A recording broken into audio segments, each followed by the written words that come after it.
we would like to pray for them, that God will help them. That's what he said. We would like to pray for them so that God will help them so that they'll be able to get this apartment. And a guy gets up on one side of the church and says, well, I believe in prayer, Pastor, but I also believe that we should put action behind our prayer. And I believe that we should help them out. But the Bible didn't say pray first. It said give. Yes, it did. Where did the Bible say pray first? He didn't say. I know. I'm trying to say is everybody's always thinking pray first. Okay, so he just prayed. And the guy gets up and he says, I believe we should take action and give. He says, I'm going to take action, and by faith, I'm giving the Almodovars my part. How about you guys? What are you going to do to help them? Oh, man, he started that thing off. He went up to the front, and he put his offering in the basket, and Pastor said, okay, whatever you guys give tonight, we'll match it. If you guys give 100, we'll give 100. If you guys give 200, we'll give 200. And so he was a good pastor. Everybody he was started a real giving. Good pastor. Everybody started giving, and I said we're gonna need the money by right after 9 o'clock in the morning. By 9 o'clock, he said you'll be here by 8:30. We'll have the money. You get the money by 9 o'clock in the bank. So I had to run. We had to run and go to 700 Club, the Catholic Church, and our church. First thing in the morning, and we got our money, and it was exactly what we needed. I think it was $400-something altogether. All I know is I didn't make enough money. But listen to this. Listen to this. Alright? As soon as that happens on Friday night, Gary tells me, oh no, we're not going to move into that apartment until we have a phone installed in that apartment. I said, what? He says, I'm not taking the key. I don't care. Friday. Saturday morning, Inga calls me. Okay, all right, go ahead. You repeat. I know every detail to this testimony. Well, then that's why you're going to be getting the check, not me. Serious. I am so serious. So, you were working with Frank. Remember, you were working with Frank that day. Working with Frank. So, I get up, and that night I was so upset. I'm like, Lord, why did you give me such a stubborn man? I can't believe he would say he would not take the key. Because nobody else would do what we did. Yeah. What I did. He says he will not take the key on Monday morning unless I have a phone installed in the house. Lord, I am not going to ask any more money. I cannot ask a person. Yes. Who, me? He said that. He said that. And I said, Lord, I'm not going to ask another person. Lord God, you're going to have to move and do a miracle tonight for me. Somehow touch somebody's heart, that they will help us get a phone installed. But I'm not going to be one word out of this mouth to ask one person nothing. You will do it. You will do it. So that night I went to bed.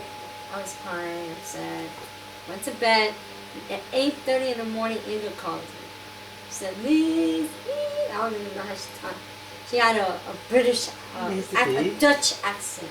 And she says, Liz, Ulrich and I have been sitting at the breakfast table, and we have been discussing about you, and you're going to need a phone because you're pregnant, and we're going to have to get you a phone in the house by Monday morning. So guess what? I want you to call up the phone company right now and tell them to get you a phone installed in the house Monday morning. And I started crying. We're going to pay for it. And they did. And we're going to pay for it. And that'll be your early Christmas present. Yeah, we got no phone. So, I'm cleaning the house and I'm crying. And I'm jumping up and down and crying. And I'm not kidding, the whole afternoon I'm crying. Gary walks in with Frank, our friend Frank Rivera. And as soon as they come in the doors, I'm going, and they say, what? I miss Frankie. And he's like, what? God is so good. Emotional. God is so good. He said, what happened? He said, what happened? What happened? I said, God is good. And I couldn't talk. And he said, what happened? I said, the phone. The phone. He said, what happened with the phone? The phone. Monday. The phone. The phone. And I remember that. So fun. It was so good. Well, he was like, Frankie's, what? And I said, Gary said we weren't going to be able to get the key to the house, the apartment, unless we had a phone. And Inga's going to put the phone in, and I'm screaming and jumping up and down. And so Frankie's like all ecstatic, and so I go back to my list. There you go. Frank's still, we just saw Frank last year. Yeah. He still remembers us. He's going through that time. Yeah. He's lost 2 families. So, wait a minute, and then get off of course because we want to finish the testimony. All right. And then you get back to Frank Rivera. And then that's my buddy. I know. And so then Sunday the pastor says to me, Inga says to me, Liz, I have a table for you, but I don't have chairs. And I go, well, praise the Lord, I'll take the table. The pastor Fritz says, I have 4 chairs, but I don't have a table. Take the 4 chairs. I got the table and the chairs. Then Frankie says, can talk to Gary about somebody in his job said, I got a sofa set for you. Remember? Sofas, yeah. And then Frankie says, we'll help build you the frame for a mattress. We'll get you mattresses.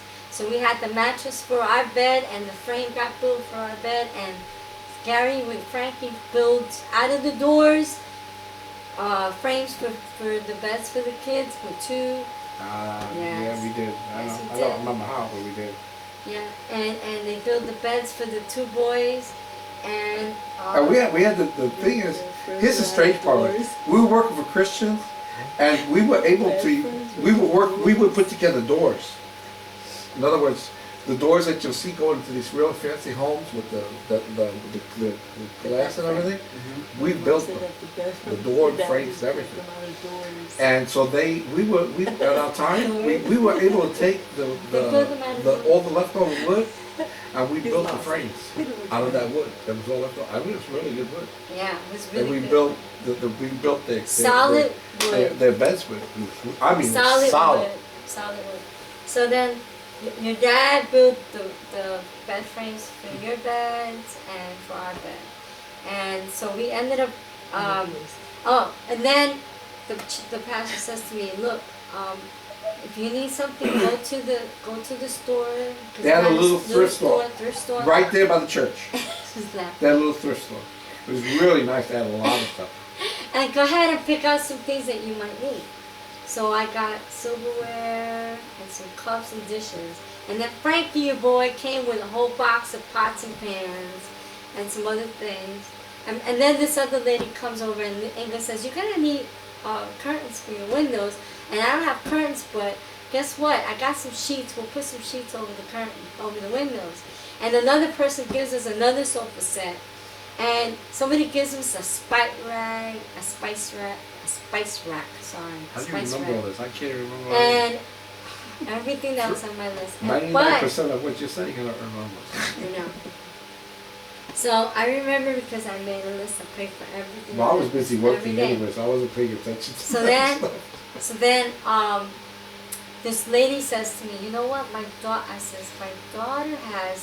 a huge box of curtains and blankets and everything, and she's not using any of it. I go, that's right, we didn't even have blankets. I said, praise the Lord. I said, let's go. So we go. I go with her in the car, and she brings these boxes of stuff, and I gave away the extra sofa set because I didn't need it.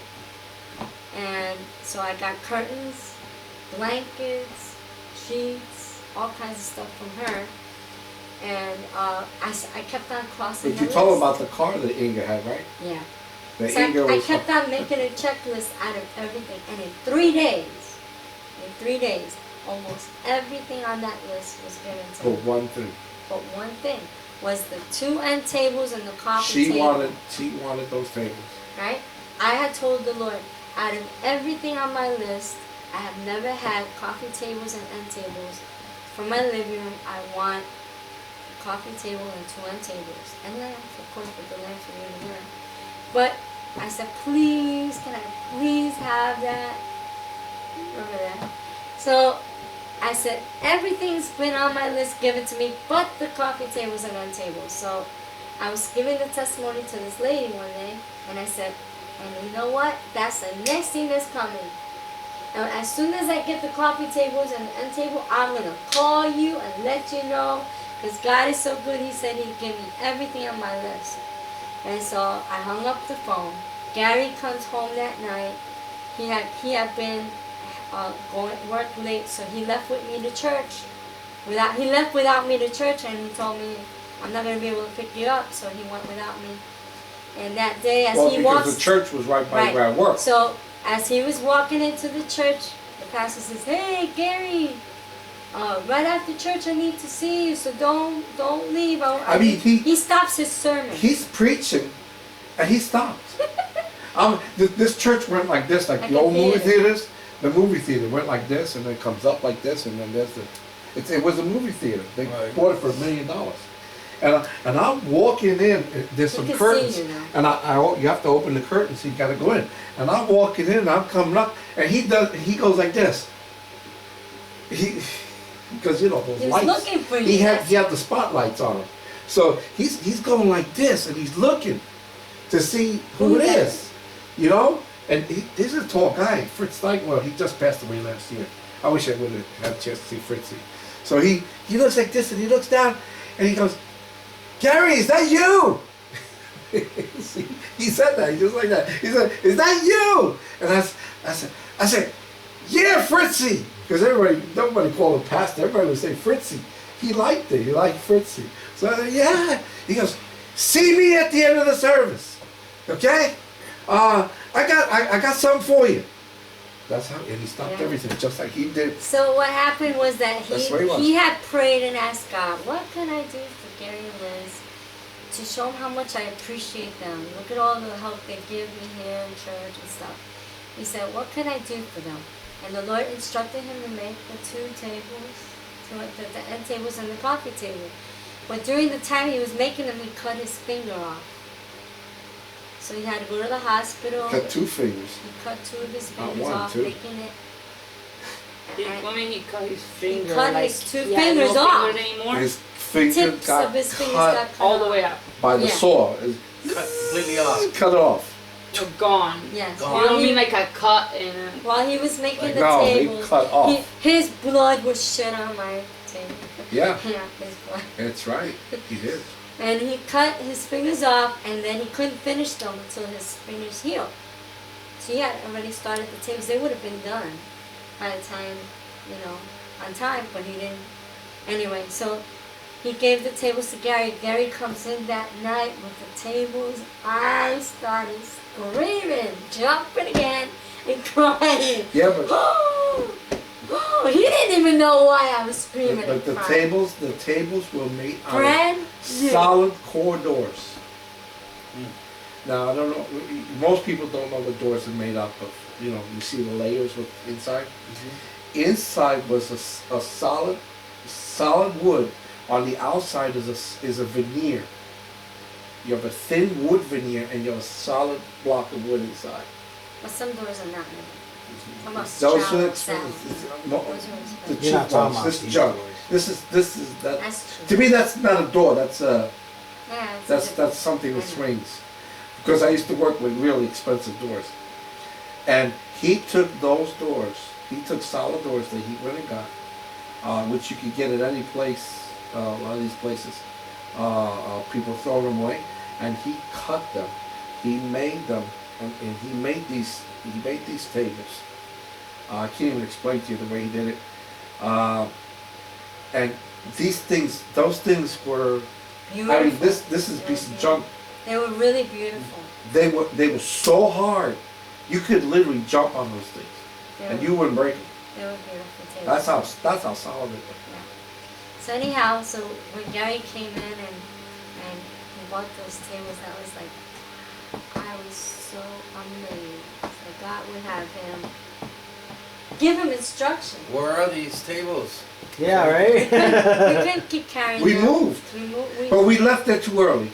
Even when I spoke with Frank when I was there last year in Virginia Beach, we left Virginia too early.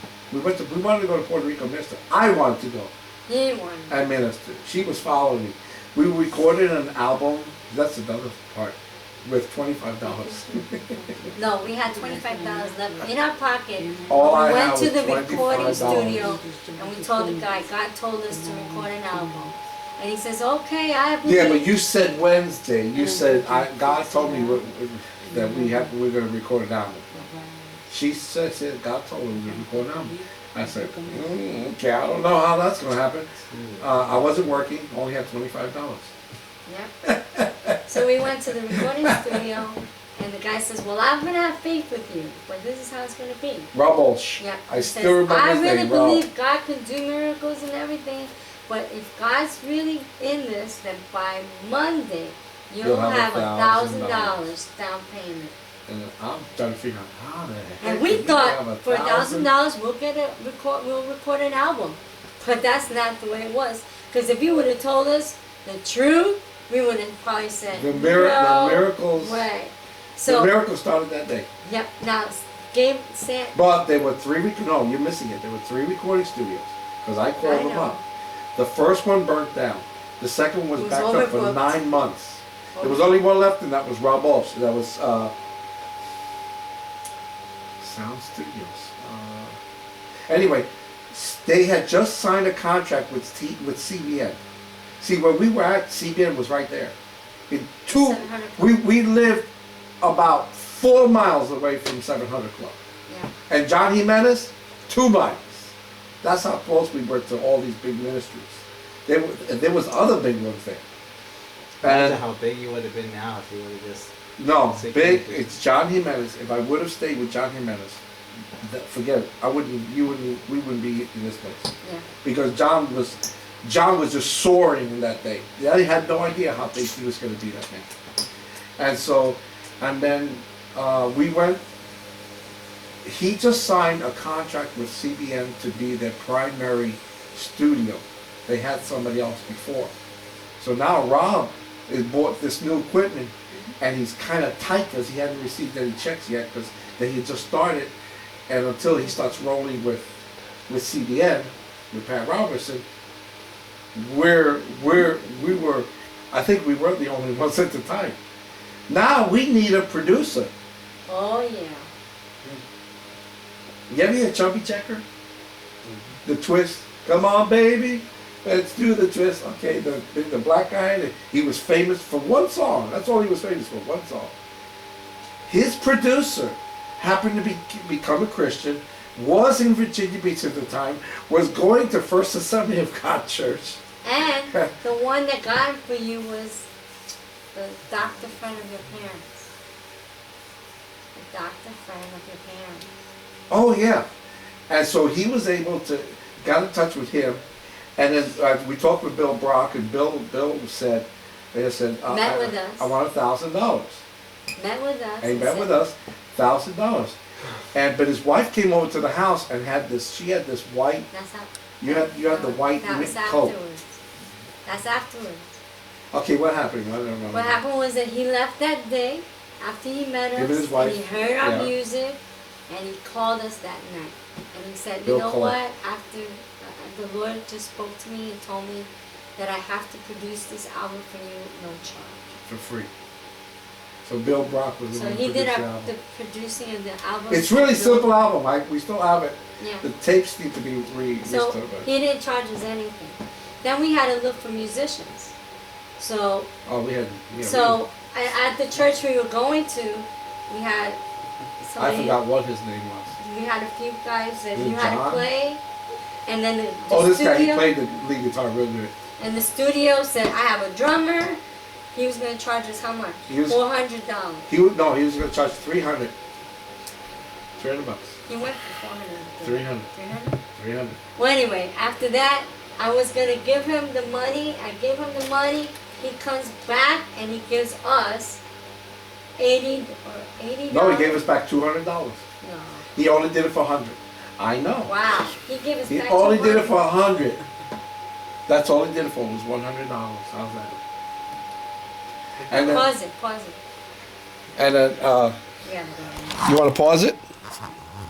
So that's how our